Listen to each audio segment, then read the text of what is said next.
Please join us in reciting the Pledge of Allegiance led by Jill Druskus, President of the Veterans Day Council of Indianapolis. Please join me in the pledge.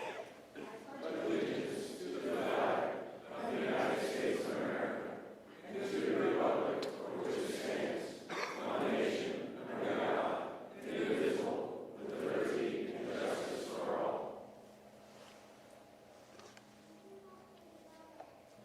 Please remain standing for the invocation given by Chaplain Cliff Pop, Major, Indiana National Guard.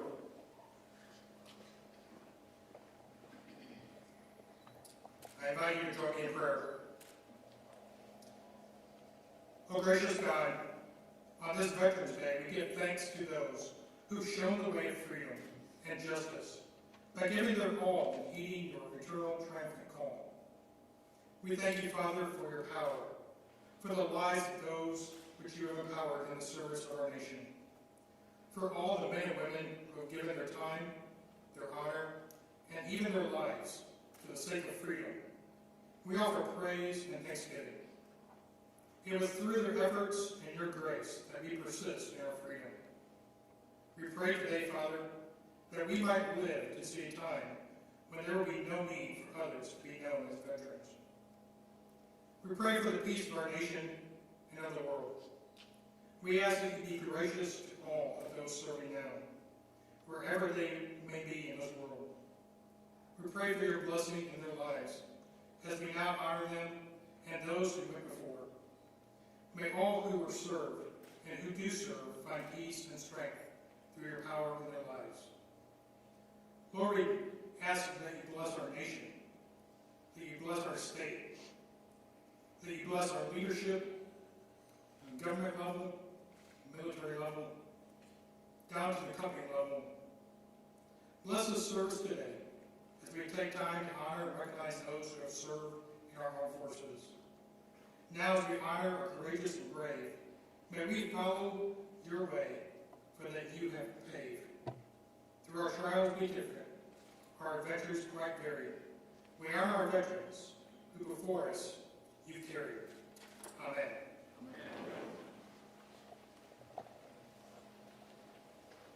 We now pause to remember our American POWs and MIAs still unaccounted for from all wars and conflicts. The POW and MIA flag has been placed on the empty chair as a reminder for all of us to spare no effort in securing the release of all American prisoners from captivity, the repatriation of the remains of those who died bravely in defense of liberty, and a full accounting of those still missing. Let us rededicate ourselves to this vital endeavor.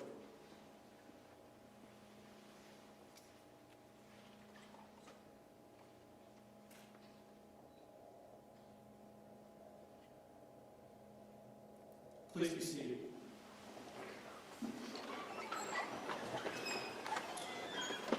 Thank you, Chaplain Pop and Madam President Druskus. And a very special thanks to Master Lawrence First Class Brosna for that beautiful rendition of our national anthem. And thank you to the Indiana National Guard's 38th Infantry Brass Quartet for that wonderful musical prelude under the direction of Sergeant Paul Emerging. Let's give them a round of applause.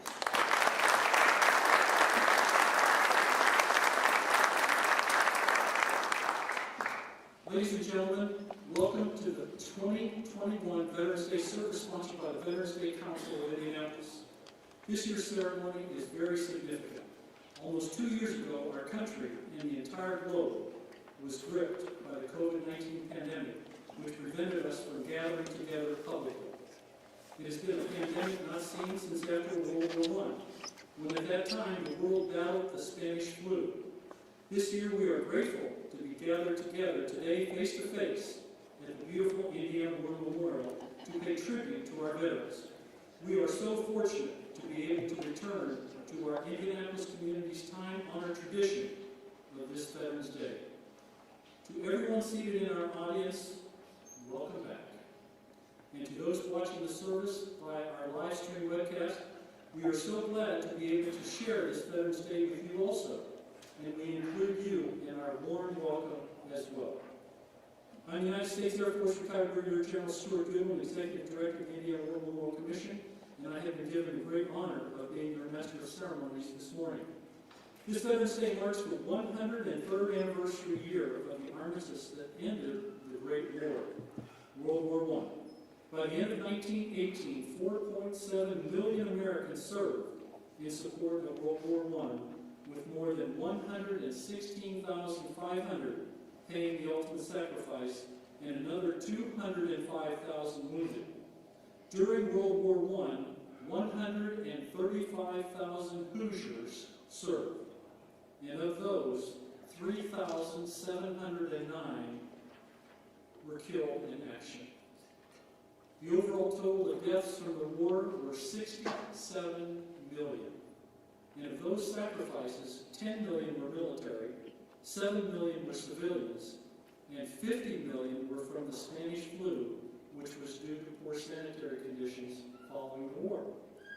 It was in 1918, at the 11th hour, the 11th day of the 11th month, an armistice was signed between the Allied powers of World War I and Germany in a railroad car in Compiègne, which ceased hostilities of the Western Front of World War I. Although World War I didn't officially end until the signing of the Treaty of Versailles on June 28, 1919, the armistice of November 11th, the year before, effectively brought the Great War to its end, a long-awaited end. And it is that hour, day, and month we still recognize today, 103 years later. In 1919, President Woodrow Wilson proclaimed November 11th as Armistice Day. 7 years later, in 1926, Congress adopted a resolution requesting that President Calvin Coolidge issue annual proclamations on November 11th, making Armistice Day a legal holiday.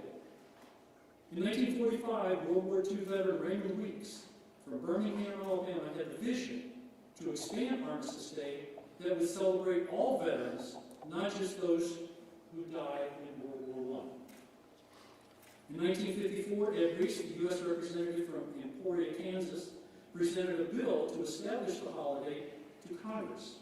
Eisenhower, who was then the president and also from Kansas, signed the bill into law on May 26, 1954, 8.5 years after Raymond Weeks held the first Veterans Day.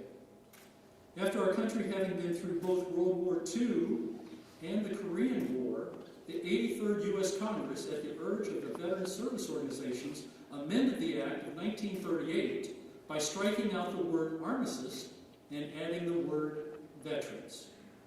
With the approval of this legislation on June 1, 1954, November 11th became a day to honor the service of American veterans of all wars. Each year on Veterans Day, the citizens of Indianapolis pause to celebrate the men and women who have served our country, while also remembering the armistice that marked the end of one of the deadliest conflicts the world has ever seen. Indianapolis and Indiana are indeed fortunate to have strong and dedicated leaders in public service.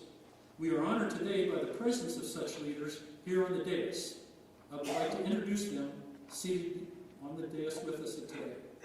The Honorable Eric J. Holcomb, Governor of Indiana. The Honorable Joseph Hogsett, Mayor of Indianapolis. Indiana National Guard Adjutant General, Brigadier General R. Dale Lies. Lieutenant Commander, U.S. Coast Guard, retired, and President of the Veteran State Council of Indianapolis, Jill Druskus. The day would not be complete if we did not have the branches of the service represented in uniform with us today. Seated on the stage representing the Army is Brigadier General Lies. Seated in the center front row, representing their branches of service are United States Marine Corps, CWO-4 John Kiefer, United States Navy, Lieutenant Commander Luke Rayfield, Air Force, Brigadier General Kevin Doyle. Please, let's honor them with our applause.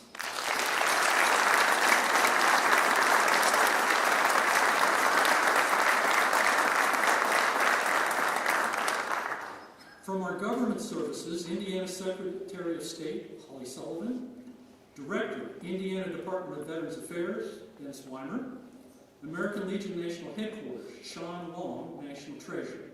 American Legion Auxiliary National Headquarters, Dr. Kelly Circle, Executive Director. World War II veteran, Army Air Corps, Bob Pettigo, B-24 Bombardier, 30 combat missions. He is with us today representing also World War II. And I can tell you that as a personal friend and a longtime supporter of veterans and the War Memorial, Bob Pettigo is 98 years old.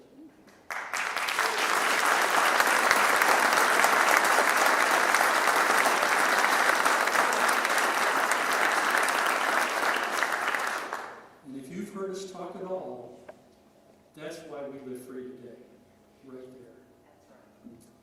Seated in the second row behind our armed service members are representatives from our veteran service organizations, National Guard Association of Indiana, Lieutenant Colonel Michael Hall, Associate of the U.S. Army, Roger Peterman, Colonel, United States Army, retired. Senator Braun's office, we have Jacob Harker, Military and Veteran Affairs Outreach Manager, Department of Indiana American Legion, Mark Gillian, Commander, Department of Veteran and Foreign Wars, Richard Lineberry, Commander, American Veterans, Lee Williams, State Commander, Disabled American Veterans, Donald Peake, past Disabled American Veterans, Donald Peake, past State Commander. Let's give them a rousing applause.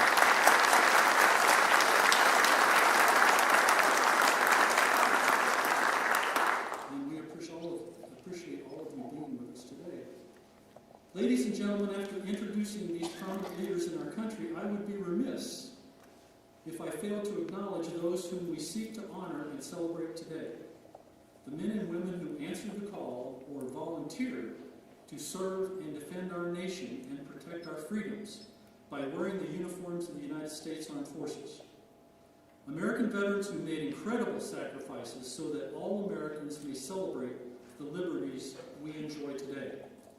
I would ask that all veterans of the United States Armed Forces who are in our audience, those who served previously and those presently serving, to stand up if you're able or wave so that everyone may recognize, and this is important, we want to hear an enthusiastic approval of what they have done. Let's do it.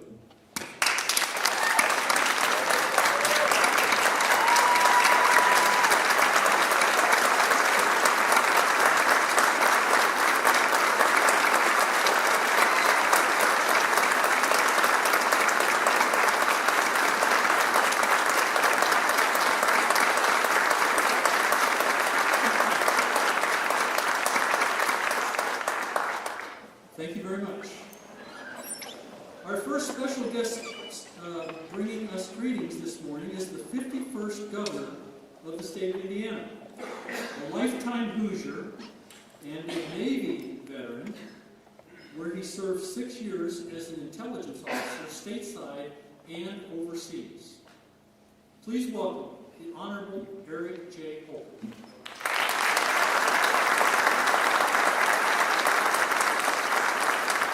Thank you, General Goodwin. Whenever you say I served in the Navy, you kind of have a smirk on your face. There's some Air Force joke coming. Good evening. Good morning, ladies and gentlemen. It's very good to be with you all, Madam President, General Lyles, Mayor Hogsett. It is, as you point out, General Goodwin, good to be back in person with one another to take in live the musically multi-talented members of the Armed Forces band. You know, as you just alluded to, General Goodwin, it is every year we find ourselves here in somewhat of a formal gathering. We pay tribute annually, Some do so, I try, daily, in maybe a smaller, more informal way. And we do gather to express our gratitude to the brave women and men who have served and sacrificed so much for our very own safety and security, for our freedoms, for our love of liberty, and our just the possibility to live in freedom like we do, and to gather around the table for Thanksgiving dinner here not too often in the distant future, and to open presents on Christmas or celebrate the New Year with family and friends. And it's just never lost on me, especially in those times, how much we truly do have, and how much so many have given so that we could. And as a Hoosier, I can't think of any more fitting or more appropriate place to assemble than right here inside this sacred, magnificent memorial that stands as a tribute to that very strength of our brothers and sisters who put on that uniform, who answered our nation's highest call, a call that results ultimately in a pledge to, if the circumstances require it, to lay down their lives so others might continue on. And in doing so, it's our grandparents and our parents, our sons and daughters who reap, I know, at least one reward, and I hope they know that the reward is they are the very reason that we're able to pursue happiness, enjoy our freedoms, and this liberty we cling to. In fact, we owe it to them that this American experiment lives on. It's because of their courage, those 30 missions, or that 30 seconds that made all the difference in the world in their lives or someone they're serving with, whether it's over target or over the seas or under the surface, that we're able to stand here today and hope, and I believe that our best days are in front of us. Like I suspect many of you, I too couldn't be prouder of those who raise their right hand, who take that oath, who stencil their uniforms and lace up their boots and get at it every single day, wherever they are. Hear it on the homeland or far-flung around the world. I just simply stand here in awe. In awe of their just service, but their duty, what they're called to do, their commitment to our country. And I know, as evidenced here, and by the hundreds of thousands that are streaming and watching, in fact, I'm not alone. And that's why I'm equally proud of our state. A state that not only sends more than our fair share of General Wiles, you remind me, keep me informed and updated. We send more than our fair share of patriots to serve. But we're also a state of 6.8 million citizens who aren't in uniform, who revere those who are. I'm constantly reminded of that fact as I get out and about around our state, no matter how big the city or how small the town. I'm reminded that, yes, God did shed his grace on thee, no matter what road I'm on, no matter what cemetery I might find myself in when you're looking at the actual story and realizing the life of that Revolutionary War.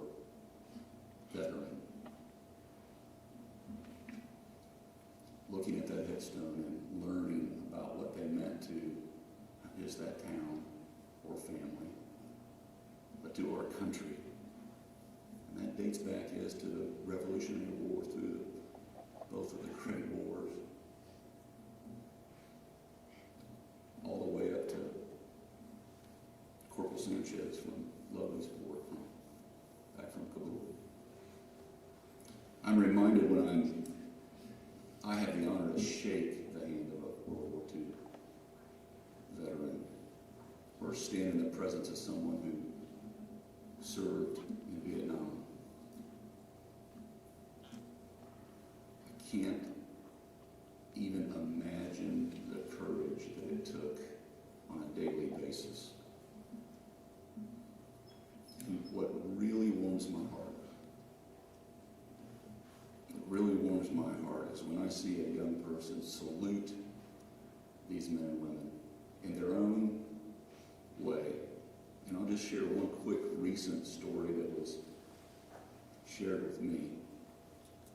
It came from a Navy captain, a surgeon, assigned to duty down at Camp Atterbury. The captain wrote to our commissioner at the Indiana Department of Health. Just a quick note. This is just a couple weeks ago. And he wrote, "Chris, this morning as I was leaving my hotel and getting coffee, this adorable young man, probably 16, attending the Future Farmers of America event, insisted on buying me coffee since I was in uniform. It continues to amaze me the level of Hoosier hospitality in the state. Our team has never been treated with such respect. I just wanted to once again thank you, your team, and your state's populace for your generosity." This is a young man, maybe 16, insisting on buying a U.S. Navy captain a cup of coffee just to say thanks. We're raising them right. And this is what I know our best days are indeed ahead of us.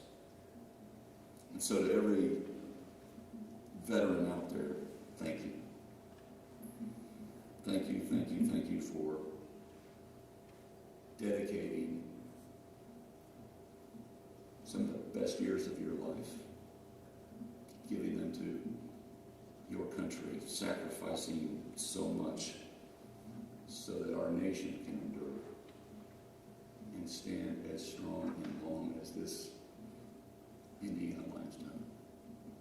God bless you all.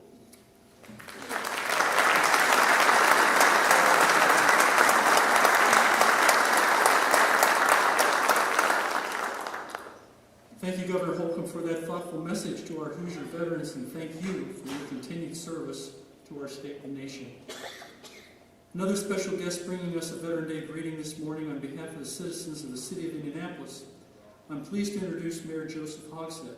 Mayor Hogsett is a lifelong Hoosier, a former federal prosecutor, and has deep roots in the city of Indianapolis for more than 3 decades. Mayor Hogsett assumed office in 2016 as the 49th mayor of the city of Indianapolis. Ladies and gentlemen, please join me in welcoming Indianapolis Mayor, the Honorable Joseph Hogsett.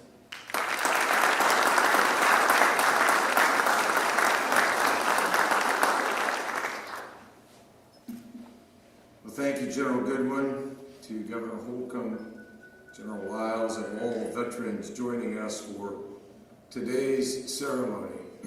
Governor, I think your remarks were incredibly appropriate and thoughtful. I want to amend one thing that you said, or didn't say, actually. You just left out. I mean, you gave us so many special holidays that are upcoming where we celebrate Thanksgiving, Veterans Day, Thanksgiving, Christmas, New Year's. There's a holiday, though, that you left out that I think it's appropriate that we remind ourselves of. And many of you have probably heard me say this before, but my grandfather, George Hogsett, was a veteran of the Great War.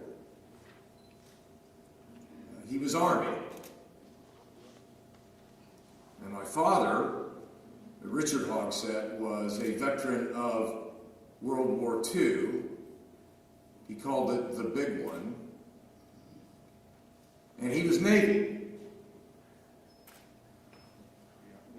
So in the Hogsett household,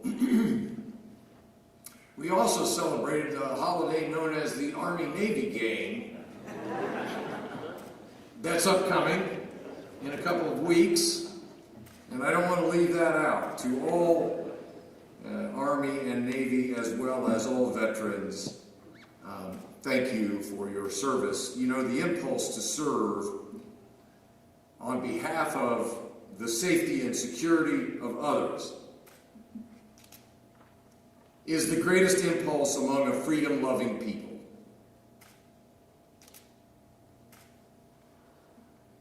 It means that our liberty, our democracy, our very freedom is ours only by the grace of our fellow Americans. That link is the very essence of our nation's motto. Out of many, one. Each year on this day, we recognize veterans for the services they have or that they will continue to render to the common cause of American liberty. Our city, of course, distinguishes itself as unique in displays of our appreciation for those who have served and are serving and will serve. In the spirit of that legacy, it's my privilege once again to present a proclamation to General Goodwin on behalf of the city of Indianapolis in honor of Veterans Day. I'll read it. It is brief, but meaningful. In 1938, legislation was passed establishing November 11 as Armistice Day in the United States in homage to the conclusion of World War I. In 1954, as General Goodwin recited, the United States Congress amended the Act of 1938 so that November 11 would become a day to honor American veterans of all wars, establishing the nationally recognized Veterans Day. The credit for our freedom and our continued security overwhelmingly belongs to the service members of our nation's armed forces. And the city of Indianapolis is dedicated to honoring our veterans by paying tribute to their bravery and their heroism, as well as providing resources and care that aid in their well-being during and after service to our country. Today, the citizens of Indianapolis join together to honor veterans who have served throughout our nation's history and reaffirm our commitment to supporting those who have made sacrifices for the liberty and the freedom of our country. And so it is that now, as the mayor of the city of Indianapolis, I am proud to hereby proclaim November 11, 2021 as Veterans Day in the city of Indianapolis. And I ask all residents of our city to join with me in this observation. General. Thanks.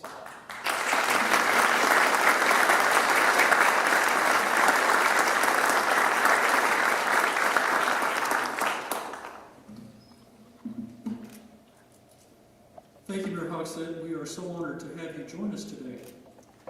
Our keynote speaker today is Brigadier General R. Dale Lyles, who currently serves as the 59th Adjutant General of Indiana. Before becoming Adjutant General on October 1st, 2019, General Lyles served as the Deputy Chief of Staff for Operations at National Guard Bureau, Arlington, Virginia. A native of Salem, Indiana, General Lyles earned his bachelor's degree in business from Indiana University in 1989 and was a 1994 graduate of the Indiana Military Academy, where he received his commission. Additionally, General Lyles holds a master's degree in management from Oklahoma City University and a master's degree from the U.S. Army War College in strategic studies. General Lyles has held multiple command and staff positions throughout the last 25 years, including serving as the Plans and Operation Officer at Camp Atterbury, Indiana Army National Guard. Recruiting and Retention Operations and Training Officer, he has also served as Brigade Operations Officer, Commander, and Executive Officer over multiple commands throughout his career. His operational deployments include serving as a company commander with the 151 Infantry in Bosnia and as the Administrative Officer, S1, with the 76th Infantry Brigade in Afghanistan. Ladies and gentlemen, please join me in welcoming our keynote speaker to the podium, the Adjutant General of Indiana, Brigadier General R.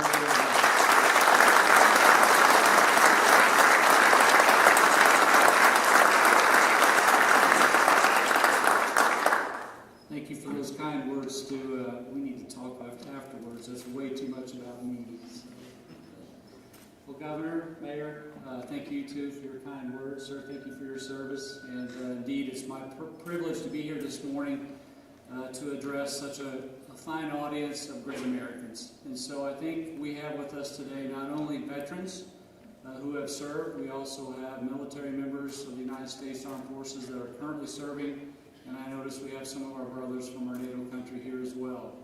And as well as that, we also have a few Gold Star family members in the audience too. And for that, it is my humble and honor, privilege to be here today to address such a great audience. Today is the day we honor you and give thanks for your service and commitment to our state and nation. Because of you, the United States is the greatest country in which to live, raise a family, and to worship the God of our choosing. Because of your willingness to sacrifice for the common good, our nation and our people remain free. And I want to share a couple of things with you that I have learned over the last week. Over the last week, I've had the opportunity to attend multiple veterans events as well as Gold Star family events. And I've learned a couple of things. Our veterans and our Gold Star families only require two things of us.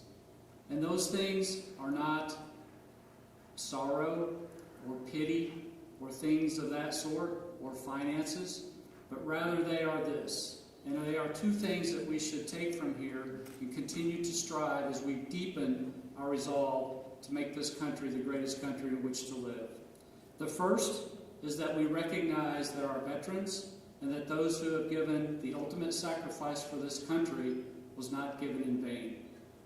And the second is that we never forget. That we never forget our veterans and that we never forget those who shed their blood for our very cause of democracy and freedom. And so it's only fitting, as highlighted by the governor, that we conduct this ceremony at the Indiana War Memorial. The Indiana War Memorial, to me, embodies both of those two things that our veterans and that our Gold Star families ask of us. These monuments, this theater where these speeches are declared, are indeed testament to the reason why we serve. The statues and the monuments that reveal the names of those that have fallen in behalf of our country and our freedom recognize 24 hours a day, 7 days a week, those that have given the ultimate sacrifice. These monuments also indicate that these service members who have served and given their lives did not do so in vain.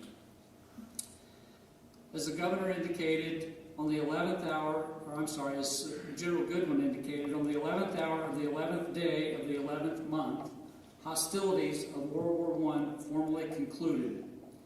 When the armistice with Germany went into effect, the Great War was over and the Allies' victory was secured. American forces had suffered losses of more than 116,500 over 4 years of deadly conflict.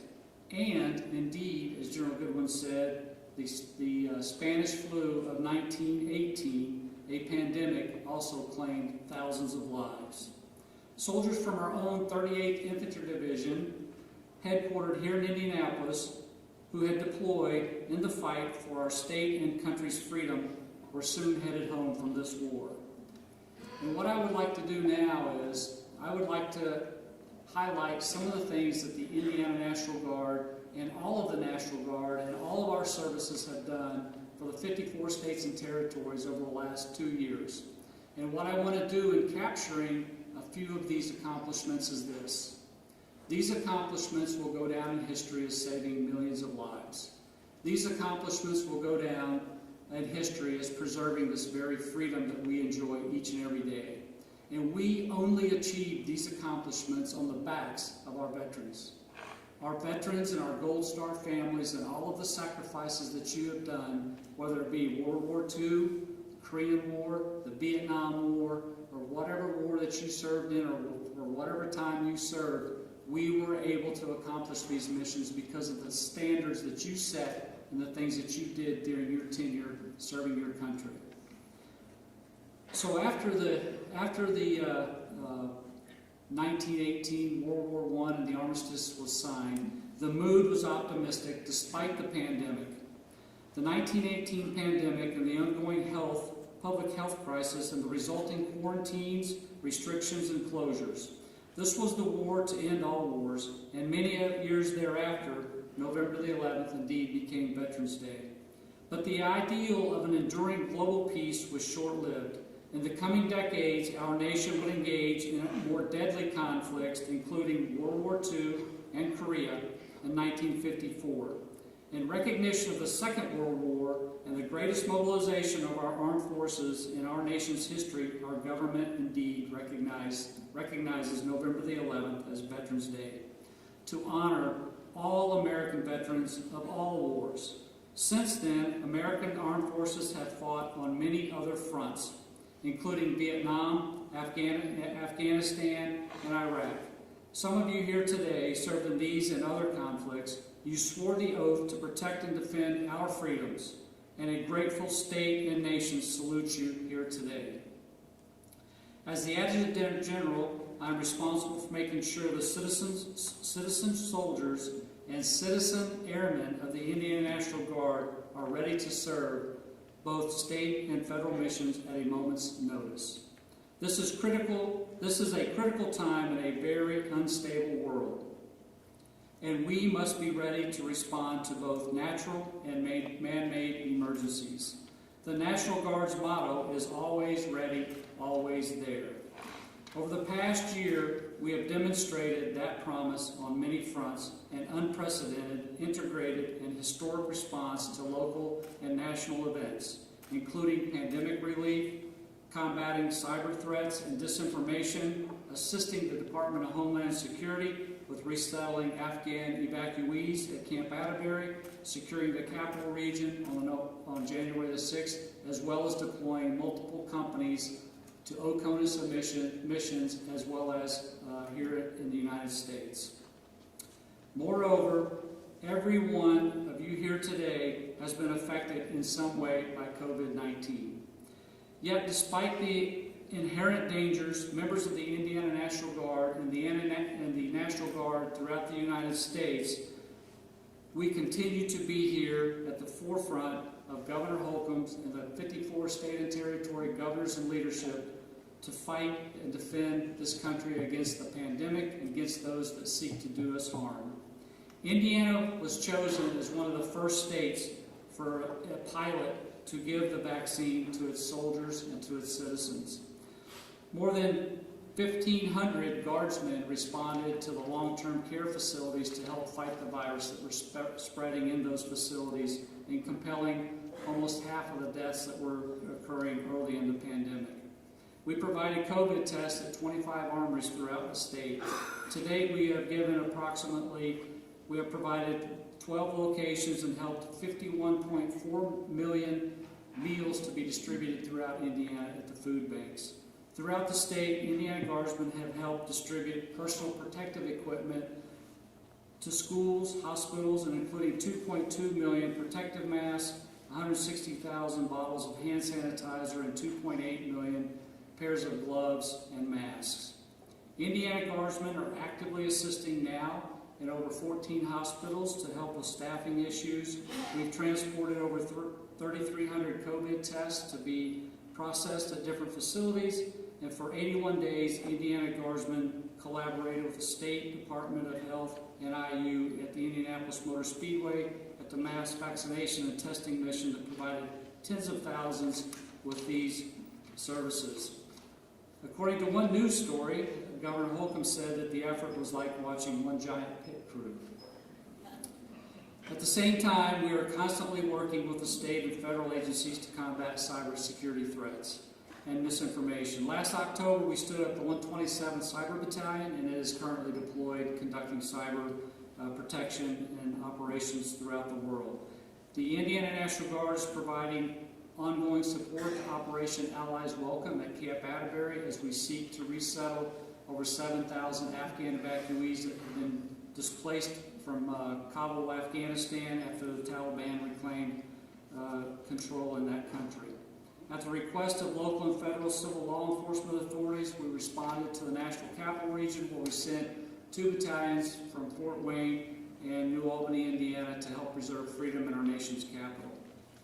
These missions represent 21st century challenges, and to ensure the Indiana National Guard is up to the task, we must be diligent in building and managing and maintaining a 21st century fighting force that prioritizes our people and our organization first, who are the backbone and the foundation of everything that we do. Again, I highlight all of these things that we have done throughout the state of Indiana and throughout the United States as being successful operations because of the conditions that were set by the men and women who have served and who have served as veterans, our great nation, and the different services. We were able to accomplish all of those things because of your service and setting the conditions for that. I applaud each and every one of you.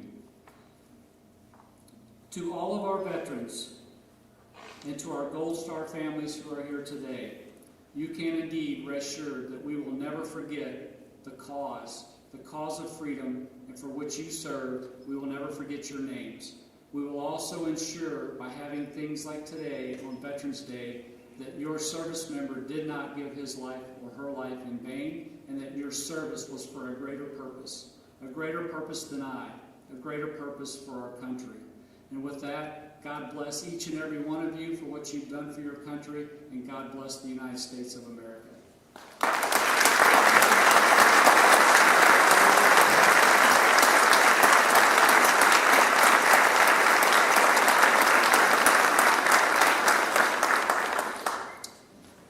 Thank you, General Lyles, for that wonderful Veterans Day message, and thank you for your honorable service to our state and nation.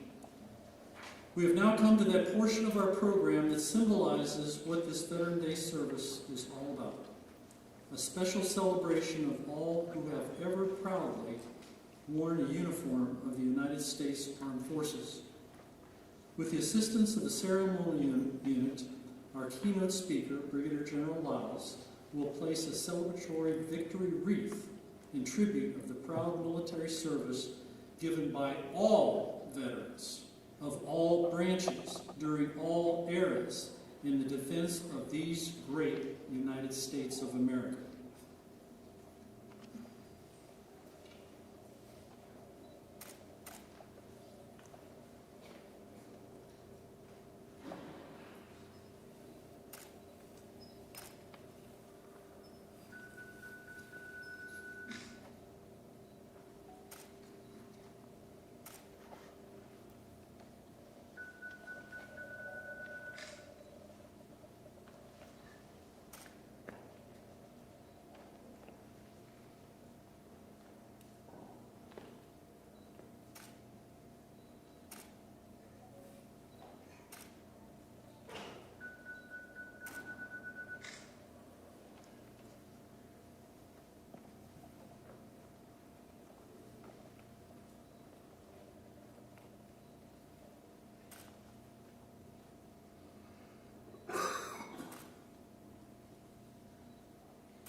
Thank you. As a further tribute to celebrate all honored veterans of past and present, the ship's bell from the USS Indianapolis CA-35 will toll to commemorate the proud service of all veterans in each war era that has involved our nation's armed forces. The Revolutionary War, the War of 1812, the War with Mexico, the American Civil War, the Spanish-American War, World War I, World War II, the Korean War, the Vietnam War, the Cold War, the Persian Gulf War, the Global War on Terrorism.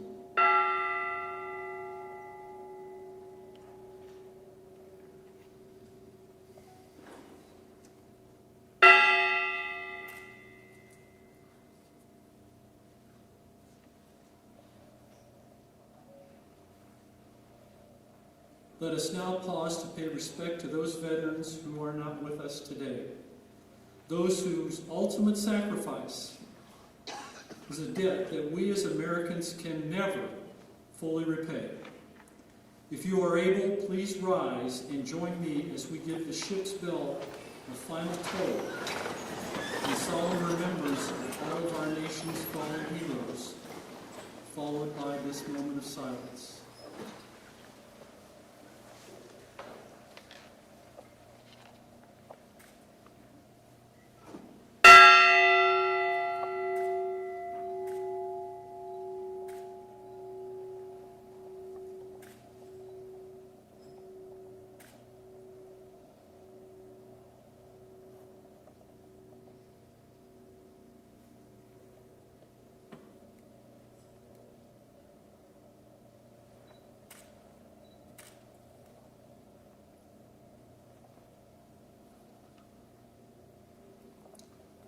You may be seated.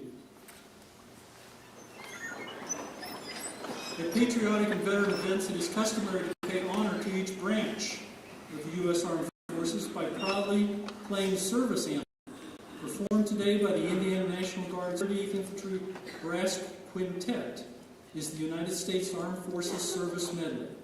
Veterans and active duty service members, we invite you to stand proudly when your service anthem is played.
Please stand and then as we again call upon Chaplain Holt for our benediction.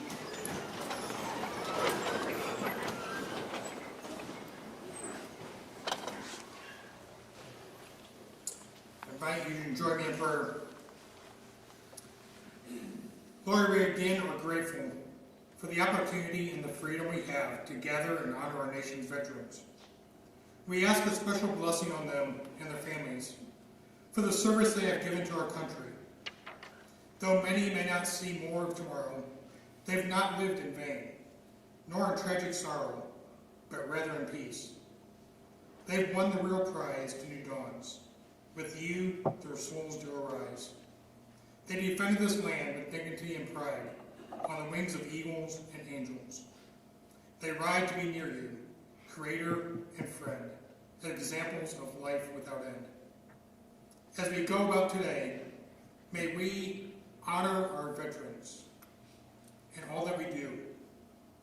Bless us as we depart. May your love and grace be visible in all of our lives for all to see. Amen. Thank you, Chaplain Holt. On behalf of the Veterans Day Council of Indianapolis, we thank you for attending today's service and your support.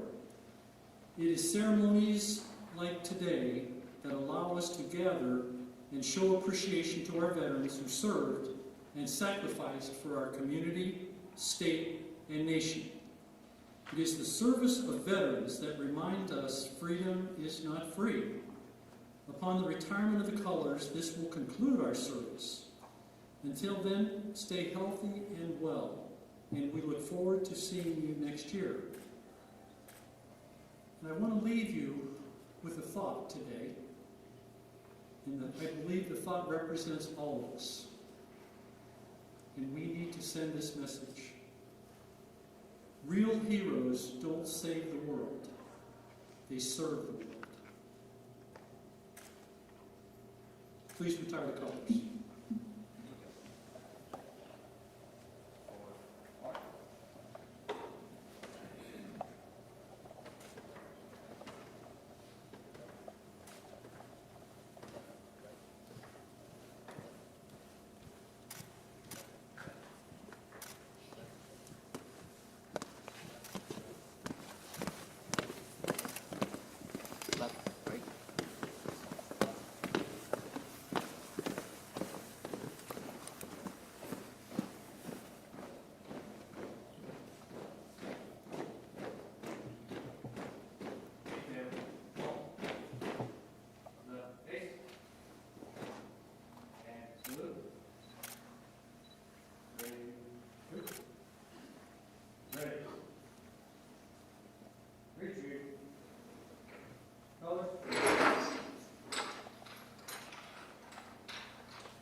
Thank you again for joining us today.